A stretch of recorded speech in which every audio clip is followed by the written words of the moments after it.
All right. We're live from 304 Studios in Jonesboro, Arkansas. This is an STSPOD.club production. I'm BT, and right over there, man, where the hell you been? It's Gene Jackson. I've been waiting on you. I don't know, but I guess maybe I clicked on the wrong link or something. Man, it's been years, brother. It's been years. It's been actually 2 years.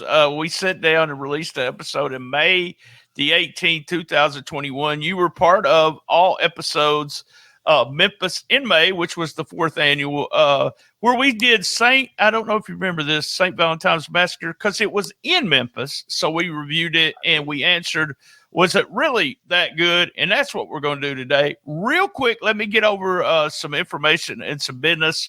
Take a look at Patreon, because today, Gene doesn't even know this yet. But when we go to Patreon, Gene and I are going to talk about something that we never talk about on STSPod.club. It's kind of taboo to be talking about this subject, so it should be really fun.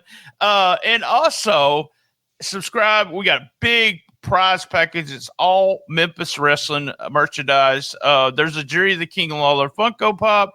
There's even a Ric Flair. Remember, he did one of the most awesome angles ever in Memphis, a Ric Flair comic book. All kinds of fun stuff. STSPod.club, the right-hand corner, in the right-hand corner. Go over there and hit link of all links. Subscribe to Patreon, or you could be a Facebook friend. You can do a little bit of everything right there. Gene, are you doing anything wrestling-wise anymore?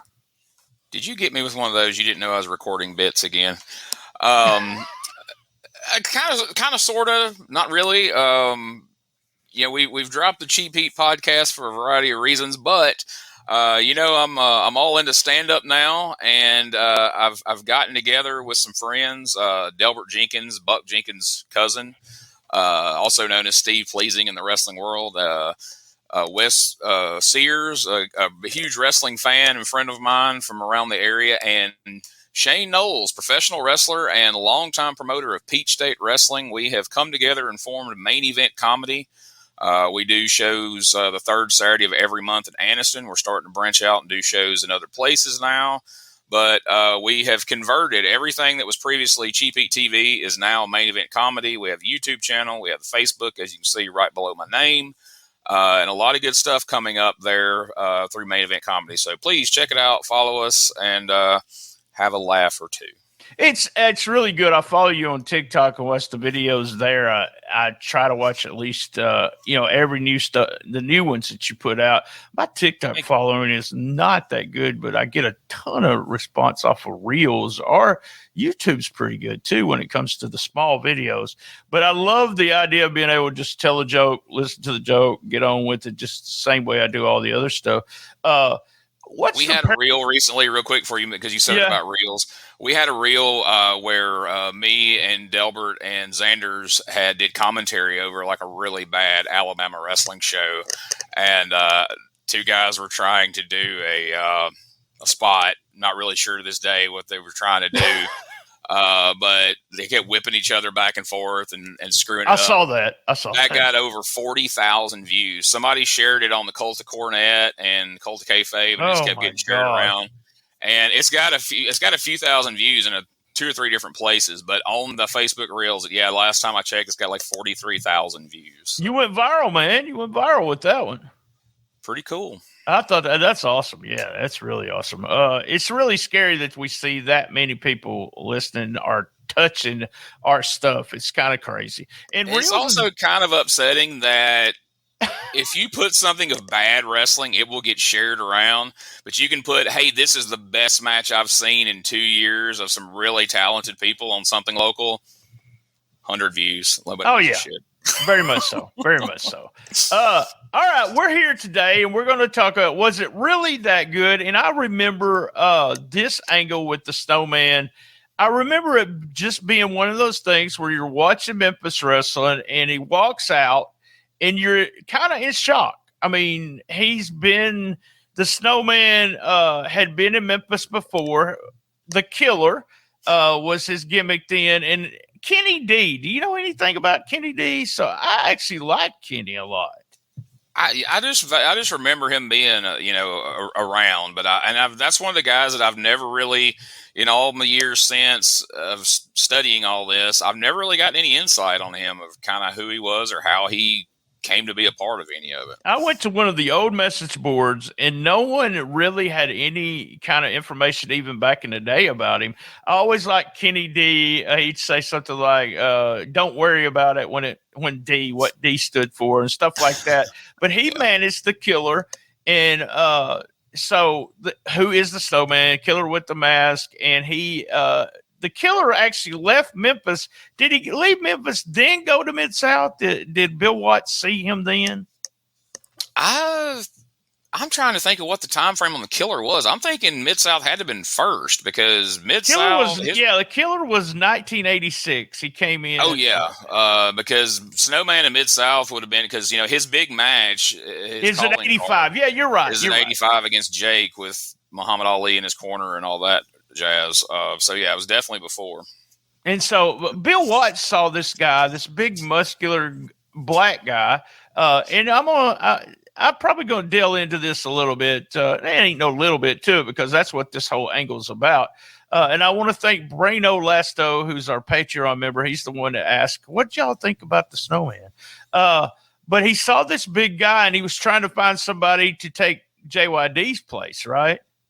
Yeah, there was that whole parade of guys that JYD went to WWF, and Bill Watts is like, we got to have another top black wrestler again, and so they had Duggan, they had some top stars, but he wanted to fill that void, and he tried it with Snowman, he tried it with Brickhouse Brown, and Butch Reed had been too big of a heel there, and Snowman came along, and I mean he was decent, but he was not going to be Junkyard Dog, and especially not in Mid-South New Orleans, and where he had just came from, but He did achieve some notoriety there and got over to some degree, but he wasn't going to be the top draw that JYD. No. And who was? That was the question. Yeah. I don't think Watts really understood that. He tried to replace JYD with another black wrestler. That's what it was all about. A black wrestler with some charisma, and he's wanting to try to get another black wrestler over. I don't think he understood it. Really, it did have something to do with JYD being black, but not a lot. I mean, I was a huge JYD fan. I talked to Kay Toomer about this. I think JYD was one of those guys. It didn't matter what color he was. He had so many fans from everywhere, and just a huge, and there's not many people like that, so it wasn't going to be so easy to replace him. I don't think people nowadays can really understand or appreciate, like in the 80s, kind of where things were on race relations and things like that, but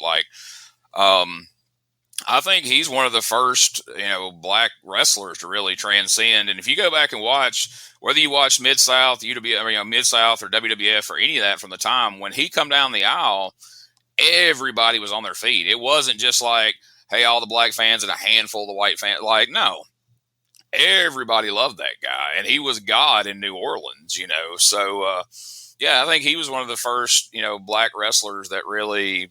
It didn't matter. It was him. It was about him and his charisma, that gimmick, his music, and all that. Yeah, you wouldn't go to replace him with Snowman. No, and I think fans, Snowman, but you're not. Even though there really wasn't smart fans much in that day, I think even those fans at the time, after a couple of tries, they were like, he just wants us to cheer this guy because he's black. Like, he's just trying to fill a void here, and they caught on to it, and I think they kind of rejected it, like you see happen with WWE baby faces in recent years. Like the long time it took them to finally warm up to Roman Reigns is those things like, oh, we're not just going to cheer the guy because he's black. Because you told us to. We're not going to do it. Yeah, because that's what you want us to do. That people, and I'm older than you, but people would not understand, especially being from the South. And I know y'all might not be able to see this because you're not watching the video, but Gene and I are white.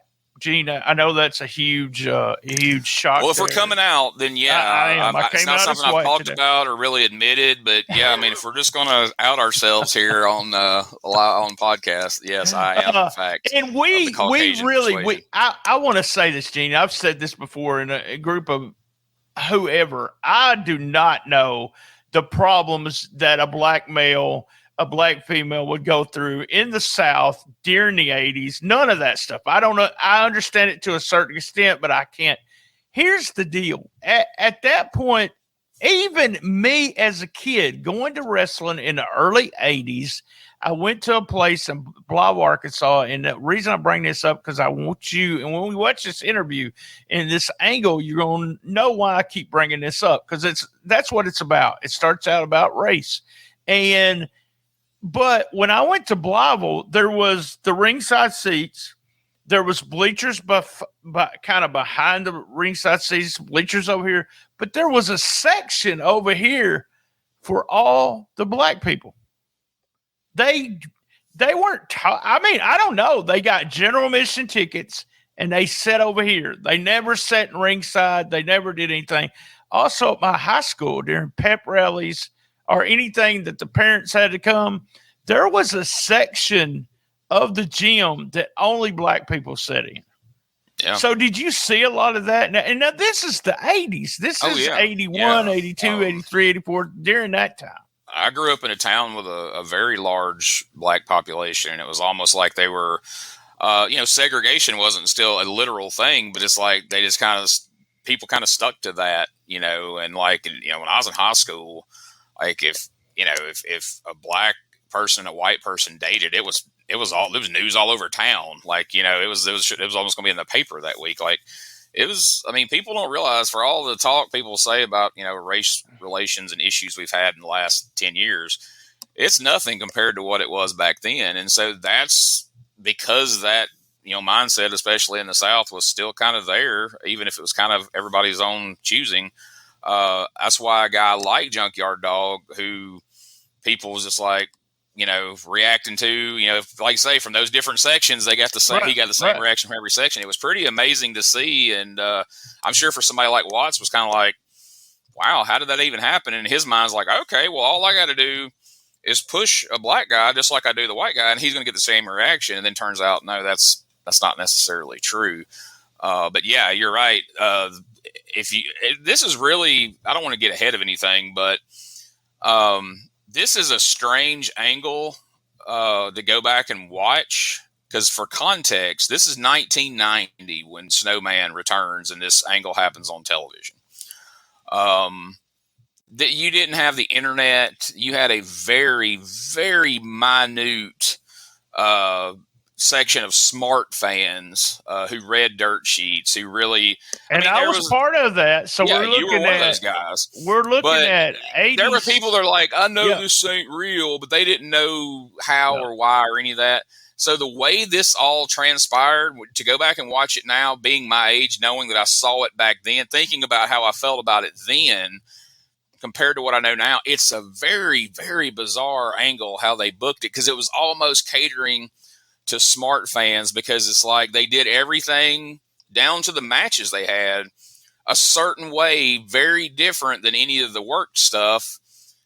And it felt like they were trying to make you feel like, oh shit, this is real. This isn't your normal wrestling stuff. And that's just something they didn't do back then.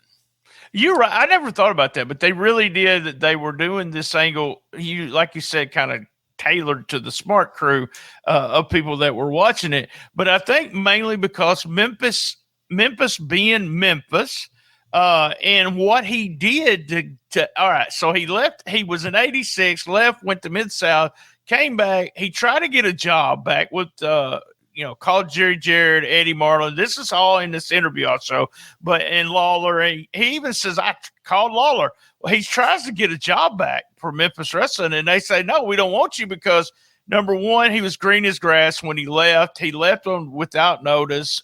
They were big about, you got to fill your dates, blah, blah, blah. And then he went on local radio stations. Was it K97 maybe? And a couple others, talking about how racist Memphis Wrestling was, and how they wouldn't let a black guy be pushed. And he was for shoot saying all of this. It reminded me of the Randy Savage thing, where Savage would do it on his show, talking about Lawler and Dundee were scared of him. What do you think when something like that happened these days? They were even on local radio in Memphis. would they try to tailor to this guy? I mean, they might, because, shoot angles have, over the years have become, part of what they do. But, like I said, back then, it's just really bizarre. And another thing I didn't remember till I went back and watched this in the last couple of days is on TV, from the kayfabe perspective, Lawler was a heel at the time. He was a heel. Yeah, he was going feuding against. He was getting ready to go that Monday night where Kerry Von Erich, right? Kerry Von Erich, right. So he was a heel. So in this, what I think, looking back on it, Memphis was kind of on its ass in a lot of ways. They weren't drawing well at the time, and I guess with Lawler as a heel, and there being such a large black population in Memphis, and they kind of had lost those fans over time. They lost most of their fans anyway, but from what I hear, they had lost a lot of the black fans because, it just wasn't a good time financially for people, and people just weren't buying tickets to go see wrestling. So I think they had hoped the black fans and fans in general would rally behind Snowman, because he was sitting out in the crowd in the studio. He was sitting in the front row of the studio amongst everybody.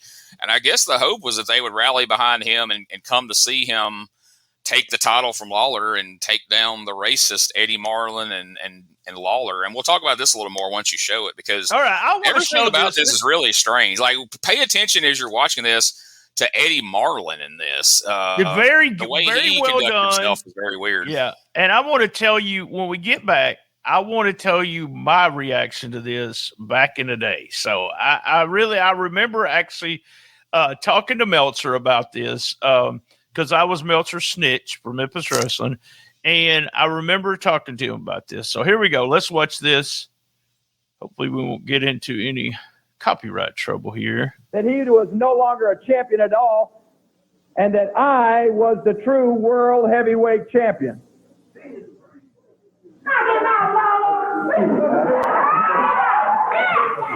We're doing an interview here. I'll shut them about being on the interview.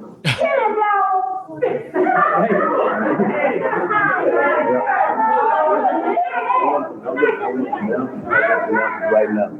This guy's out here, look, Lawler's out here. Wait just a minute, Snowman. This is our wrestling program. You have no business being on it unless you contact me or some of the officials. And I'm not contacting you anymore. That's all I do is contact you. let me tell you something. You're not going to come in here and interfere with this show. I had you right. This man is not no world champion. He's got the belt to prove it. Don't make no difference. He got the belt, but he ain't never actually beat me. He don't want to wrestle me. What you for him to beat? Let me tell you something. You coming out and interfering with my business now, and I've got something you need to hear. I booked you in the CWA everywhere, and you refused to make your booking. You only wanted to wrestle Jerry Lawler. That's who I'm going to wrestle. I'm going to wrestle Jerry Lawler, and that's who I want. I come out here to give him an open challenge. You're not challenging him, you're challenging my company, and I'm not going to put up with it. Now, I'll put you on the card Monday night, Snowman, but you won't be in against him, you'll be against somebody else. You wait till I get through, and then you can talk. You can work your way up just like all the rest of them. I'm not working my way up. Well, then you're not getting a title shot. Look, man, y'all been doing me wrong around here for years. Let me tell you something. That's all right. I got some people here from Scores Productions. I don't care who. They know exactly what I'm talking about, and everything I've been trying to do in this town. I don't care who you got. Look, I've been to you. I called Lawler. Yeah. I called him up and told him what I want. I told him. You asked me. You called him up and I asked you, and he hired to hire you. You can have a match Monday night. You can pick your opponent, but not Lawler. You work your way up, and then you'll get a title match. I hear what you're saying. Lawler is not these people's champ. That's what I'm saying. Well, what it is, hey, you can just get right out of here, or you can sit down. I'm not going to look. Wait, hold it. Let me tell you something, Lawler. It's one more thing. Hold up for a minute. Hold it. Let me tell you something, Dave Brown. Lawler, you are not a champion, and I'm sick and tired of you putting down on my people. I'm sick and tired of you putting on the black people. You understand me? All this stuff about welfare checks, food stuff. I'm sick and tired of you, boy.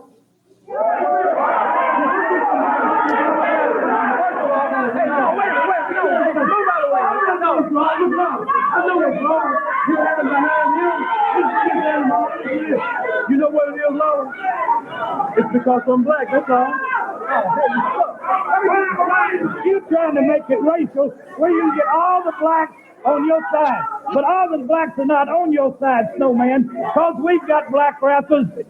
You don't have one black wrestler to take this man out. KYD came in, he's the top. He's black. This house Brown is black, and it's nothing for your benefit, so you're thinking it's nothing. Let me tell you something. Hey, you can either sit down and shut up. I'm not saying that. I'm not going to do nothing to you. Hear from my people over here. Come here. Let me say a word. Let him talk. I know he ain't got no business. Hey, let me tell you something. No, hey, come here. Come over here. I thought you came out here to do some talking. Move out of the way. Let him talk. Hey, listen. Let me tell you something. Let me tell you what your problem is. What is my problem? I'm going to tell you what it is. You want to come out here, and yeah, go ahead, take your shirt off. Show your big muscle-up body. You want to come out here and try to get something. Hey, Eddie. All right. That was the gist of it with him coming out. And to me was, I remember talking to Dave after this. I knew it was a work, but I was just in shock of how good it was and how it made all of my friends say, what was he doing out on television? And here's a guy who walks out on TV. Now, here was the criticism of Snowman of the guys in the business.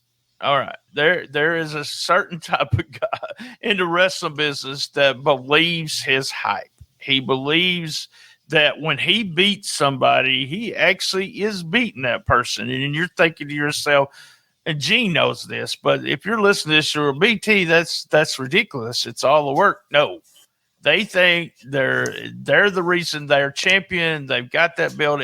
They won it. They're the champion. And he was that guy. So what was your thoughts? You said some things about it, but seeing him out there and saying it's black, it's all about being black, blah, blah, blah.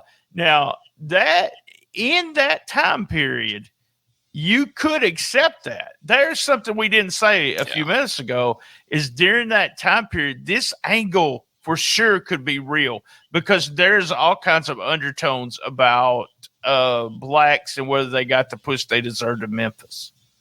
Oh yeah. And there was certainly a case to be made on whether they didn't. Now later, I don't remember if it was that clip or the next week.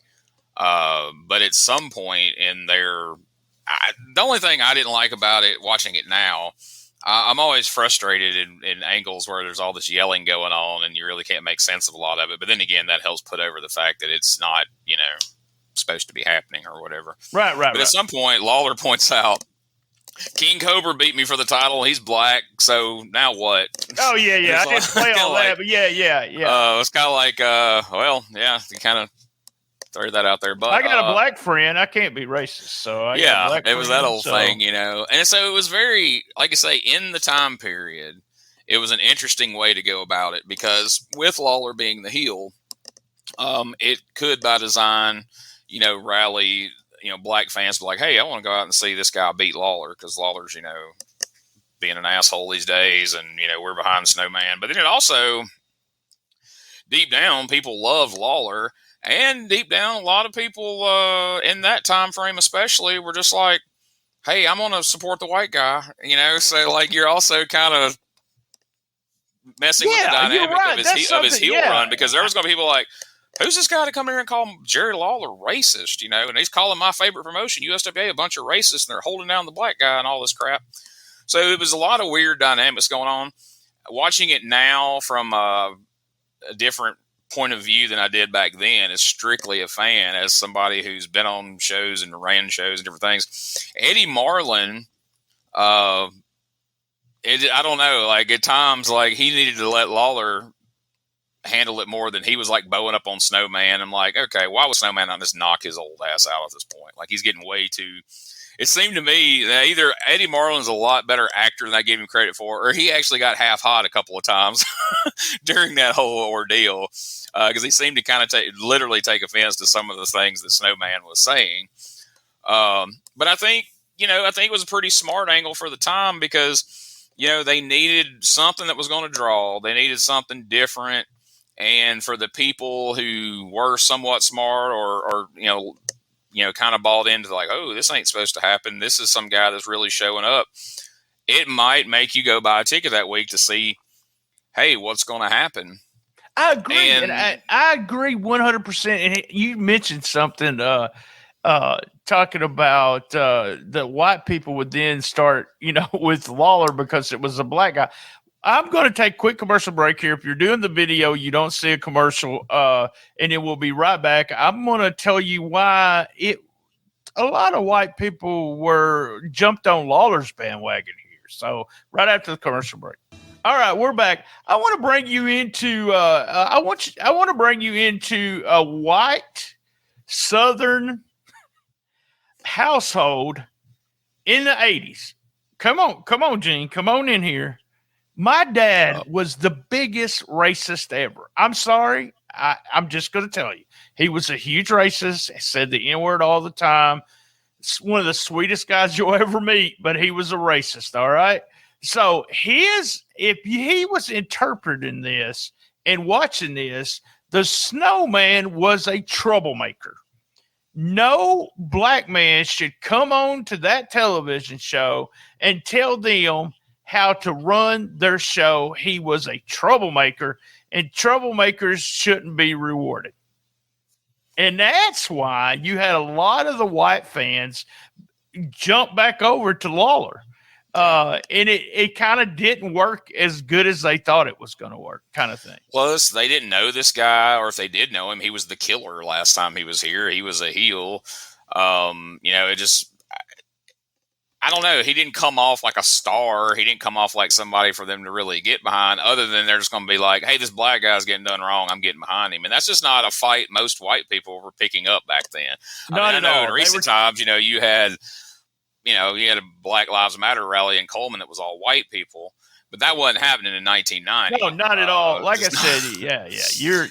You're talking about, and I said a household. I don't want to throw my mama under the bus because my mom wasn't racist at all, but Dad was that way. And but Dad was the head of the household back in them days, so it's not like your mom's going to pick that fight. You know what I mean? Right. She's going to pull you aside and go, Brian, that's not right. You should black people. Exactly. It's exactly what happened. So we were all there back in the day. We ain't got we don't have to tell that. I want to share this clip, and I'm not going to share any more clips, I don't think. But this clip made me feel very uncomfortable. I want you to watch this.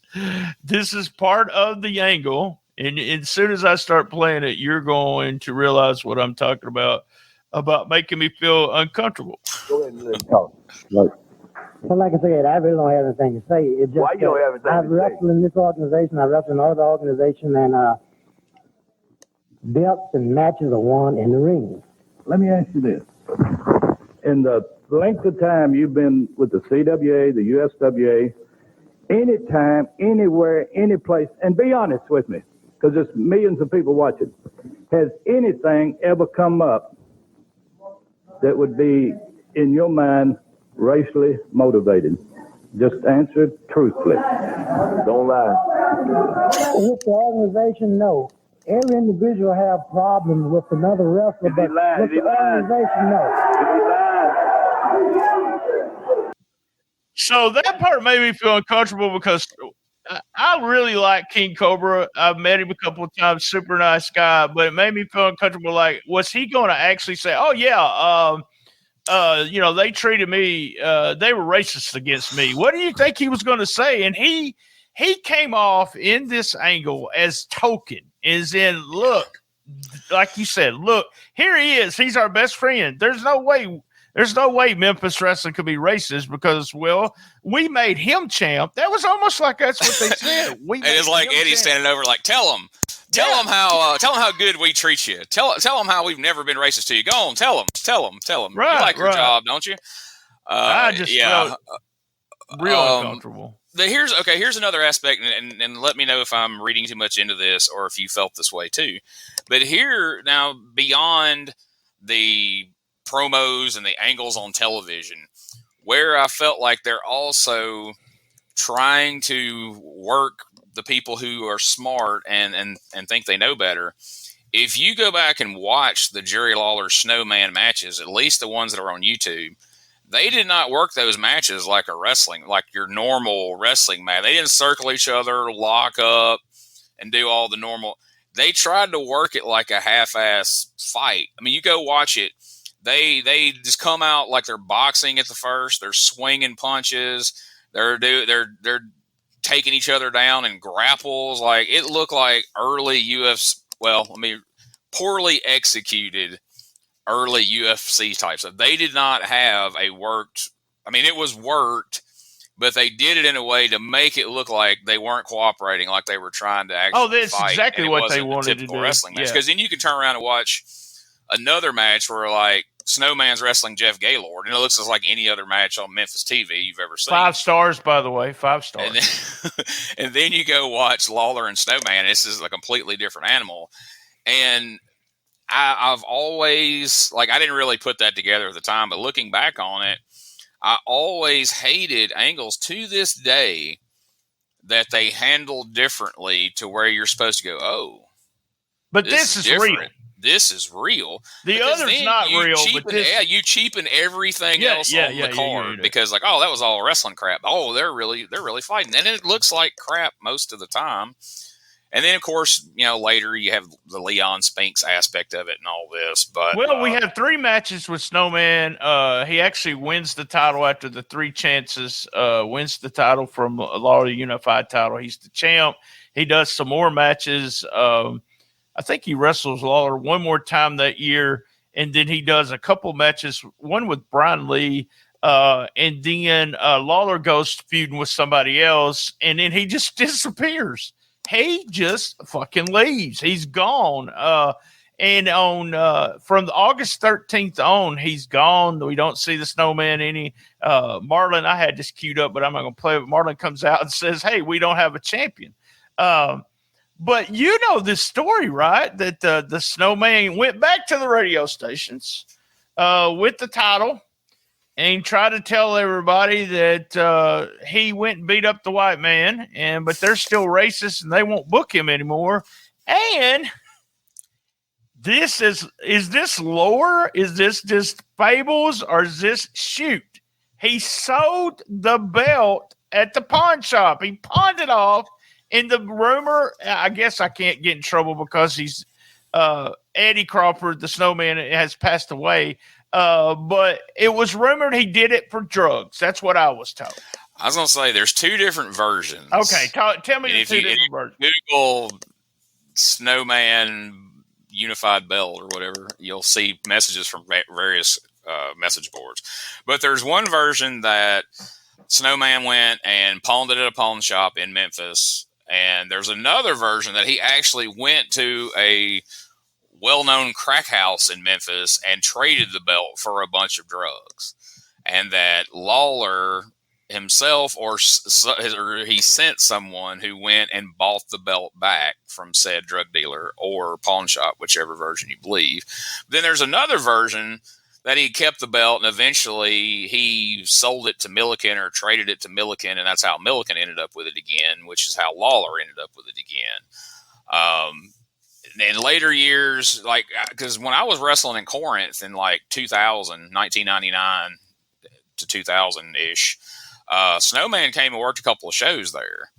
I was excited to ask you about this because I remember Don Bass ribbing him in the dressing room.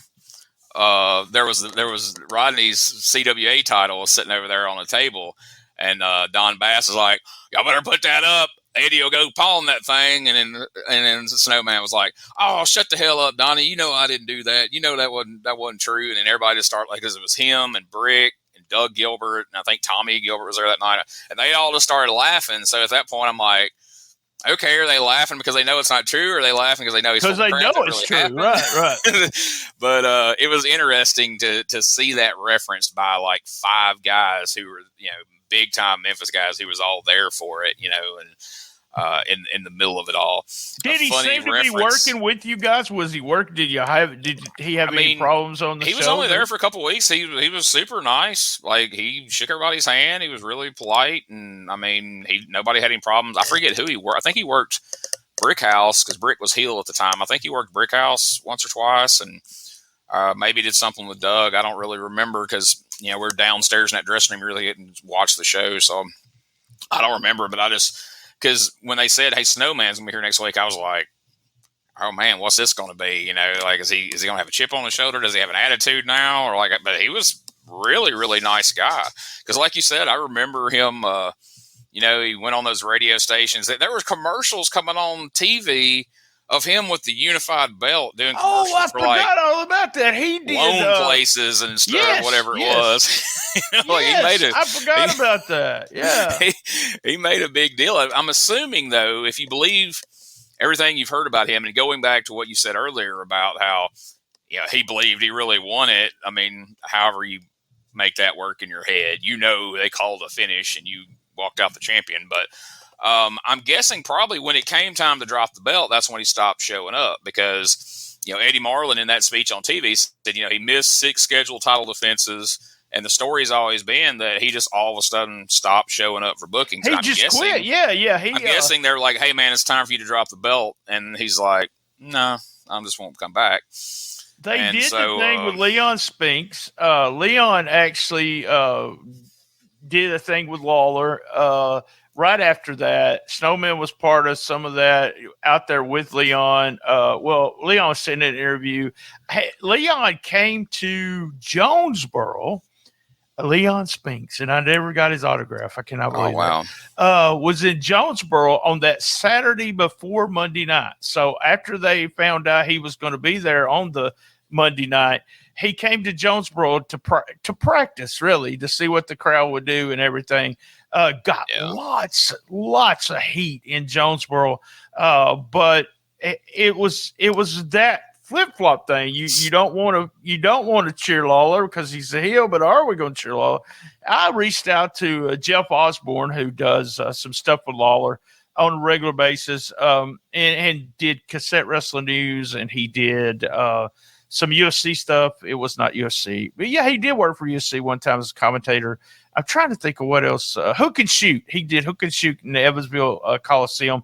He said that it was the closest ever he saw of a riot was when Spinks and Snowman was there. So they were supposed to be baby faces, but that crowd did not want to cheer them and thought they were, like I said about what my dad said, they were troublemakers and we weren't going to get on their side. And so it's kind of crazy to think that, you know, it's just almost like who's your favorite wrestler. And it doesn't matter, you know, color or anything. You just like the person for a reason. Now it's not like, you know, this wouldn't work now, I don't think. Well, a little more context there for people who don't know who Leon Spinks is. Oh, wow. Yeah. He beat Muhammad Ali, and Muhammad Ali, you know, we talked about JYD in the wrestling circles. Muhammad Ali was one of the first athletes, especially as a boxer, who transcended race. I mean, everybody loved Muhammad Ali. I mean, people Ali. Who were some of the biggest racists you ever met in your life. My dad loved Ali. My dad loved Ali. Loved Muhammad Ali. So, you know, besides, you know, he had heat, I'm sure, with fans like that because he's the one that beat Muhammad Ali, and people didn't appreciate that. They would go to close to drive-ins. My dad would, to watch the Ali fights, you know. So he was a huge Ali fan, but you're right. He was one of those guys, and Leon beat him. Snowman came into Memphis, all the lore, the thing about what's going on with the title and all that always become part of Memphis history. And then we never saw him again. I didn't see him on any of the independents, and I met a lot of guys during that time. I never met the guy. He was never, I actually was not able to go backstage when Leon was there, which was very unusual for me in Jonesboro. I was able to go backstage, but they kept me from going backstage that night because of Leon being back there. But let me just say, he had a very storied a storied story, whatever you want to call it, in Memphis. But have you seen? I don't want to get so deep into this, but have you seen the history his son had? No. I remember that. I remember his name being in the news, but I don't remember. His son was Xavier Crawford. He was said to have been, and this may have changed, one of the best or the best football player to ever come out of Memphis area high school ball. He played for Memphis State. If he's still alive, he's still in prison for rape. 2 or 3 things where he said he did it, and he raped them with objects like barbecue forks and stuff like that. And spent a bunch of time in jail and still there. His son, I don't know whatever happened to him, but he was good in football too.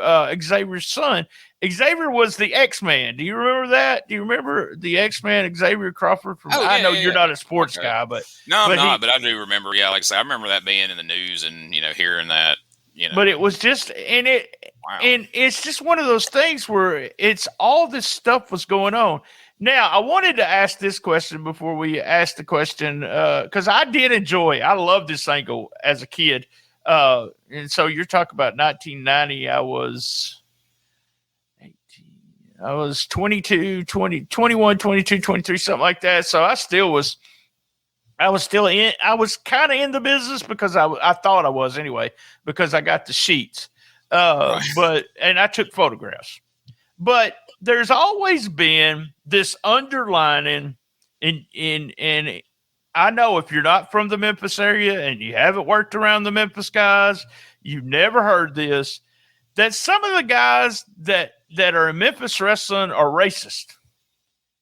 And I've heard, even some of them use the N-word in the dressing room. Do you think that was one of the reasons, number one, that they thought this angle was going to work so good? Because there was a bunch of racists sitting around thinking, let's try to get a black over. I think so. I think they definitely, like I say, because of the time and because of the place and who were the people involved. Because Lawler, God love him, had said some things on TV over the years that could be construed as a racist that still live out there in YouTube land. Yeah, I'm sure they definitely thought that people were like, oh yeah, it's real because these guys are racist. And, and I heard, and I spent a lot of time in dressing rooms with Brickhouse Brown, and I heard him make reference at different times of all them racist ass so-and-so, or, if this person was in charge, then I knew, I wasn't gonna be making any money and I wasn't gonna be able because they were racist and stuff like that. But yeah, and it's funny, since we're on this topic, I'm gonna slip this in real quick just because I know you'll be amused by this, and I know some of your listeners who get this reference will be amused. I told a friend that we were recording this morning, and they go, really, what's the topic? And I said, Snowman. And he goes, oh, the original Johnny Dotson. Oh my God. No, not at all. So I was like, okay, it took me a minute, but I'm like, oh, guy saying that everybody in Memphis is racist. Okay. Right. Maybe. But anyway. It's true. Shout out to Johnny. You're talking about that of us talking about people being racist, and Lawler was racist. Well, you didn't say that. You said that. No, I didn't say Lawler was racist. Make sure we clarify that. I'm just saying. Gene did not say that. You can find lines and things he said in promos, like go back and watch some of the promos he did against Rocky Johnson in the early days. Oh, there's some artwork. I reached out to somebody about this. It does exist. I even have a friend, and I'm not going to say who it is, who has this artwork that I'm fixing to mention, autographed by Jerry Lawler. There's a picture of Pork Chop Cash with these big, huge lips that he drew on it and eating watermelon. And Lawler used that and put it in the programs and stuff when he was ill. So, yes, folks, it was a different time. It was not politically correct. And at times, I don't know if Memphis was ever politically correct. I didn't see... I personally, the guys that I hung around with in the Memphis none, they're like Perry Jackson.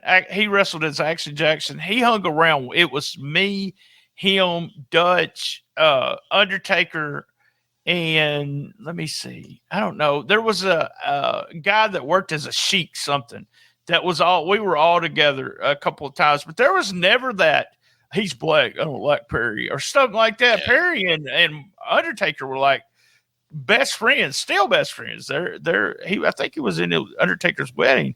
But I never saw that. I don't know, I don't know where it was, but I've heard many people say they didn't get the push that they got because of their color.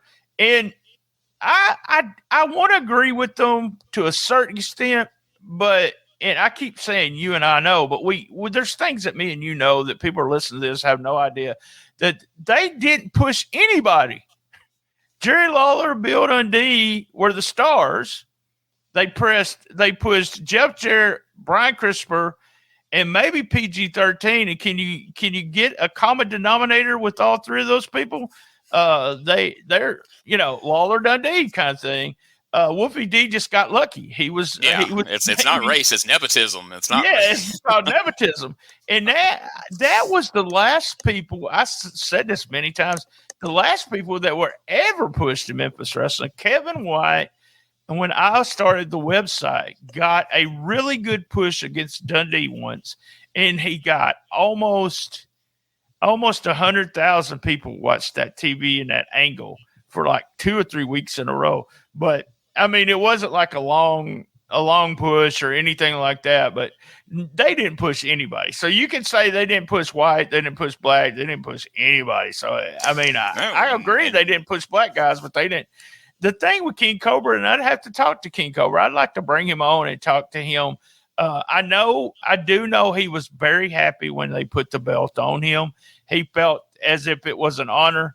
And it was, kind of, I'm a black guy, but this has also got something to do with, I've had so many years in the business. But I've had people tell me many times they put King Cobra got the belt put on him because he was black. Yeah, that's what I always heard. The opposite of that. They're like, oh yeah, they just wanted to put it on a black guy. But, and King Cobra had a very unique deal. What was it? He had a good job. Was it FedEx or whatever it was that, he just did TV. He just did the Coliseum. He didn't do any of the loops or any of that. They worked around his job, and that's why he never went anywhere beyond Memphis after a certain point, because, he could do that and still have his good career that he had. I don't know how true this is, and if I ever bring him on, I'll ask him. He had a great shoot job, as you said, and he invented something. I remember reading that. I don't know what it was, but I remember reading it because I read a really good article on him a few years back, and he didn't miss a day and confirmed all that. Yeah, 20-something years or 30-something years, he hadn't missed a day of work. He had invented something that actually made him a millionaire. And so it was a piece of one of the machines he used at work. He improved that machine, got a patent on it, and they paid him a bunch of money for it.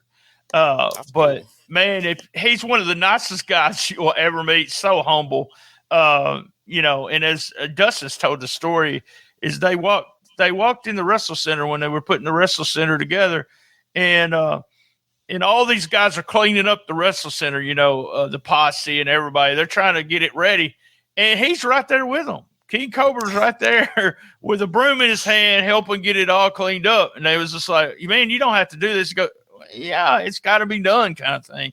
So it's just a really good guy. Yeah, all right, let's answer it, and we'll go to the Patreon section there. Was it really that good, Gene? Snowman, in my opinion, wasn't that good. If you look at the matches, even his promo, like I found a couple of promos of his, and he wasn't a great talker by any stretch. Like, he called himself Daddy Whipped Cream in one of them. Like, what is that? What are you talking about? Is that your stripper name or something? Like, what are we doing? That's what I'm gonna call you from now on. It might be more appropriate for a fat guy like me. But I mean, I like what they were trying to do, I guess, as far as just invent something that would create an issue to where they hopefully could draw.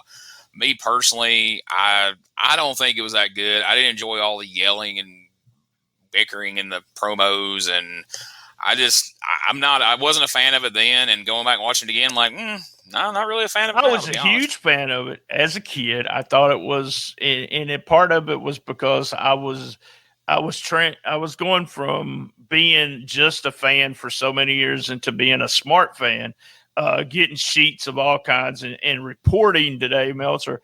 I think it was part of it. I felt like, oh man, this could be a shoot. This could be a shoot. That's what I like about it.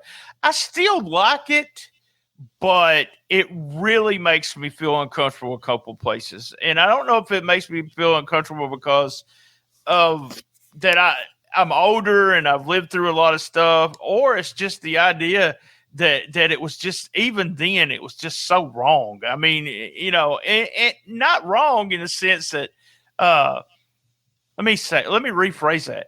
It was so correct what they were saying. That's what makes me feel uncomfortable today. Yeah. If you go back in that time period, as we talked, everything the Snowman said was truth. It was truth. And that's part of the shoot part of it. And that it makes me uncomfortable thinking about, well, we did have a lot of that going on, and it could be for real kind of thing. So, yeah, I still there. The Snowman's still part of Memphis history. Gene, I want to thank you for coming on. I mean, every 2 years, I need you to come on and do a podcast. Absolutely. All right, man. Same bad time, same bad channel. 2025. All episodes, Memphis in May. Best little wrestling podcast in the business. Be there. And as everyone knows, and Gene knows, I love my mama.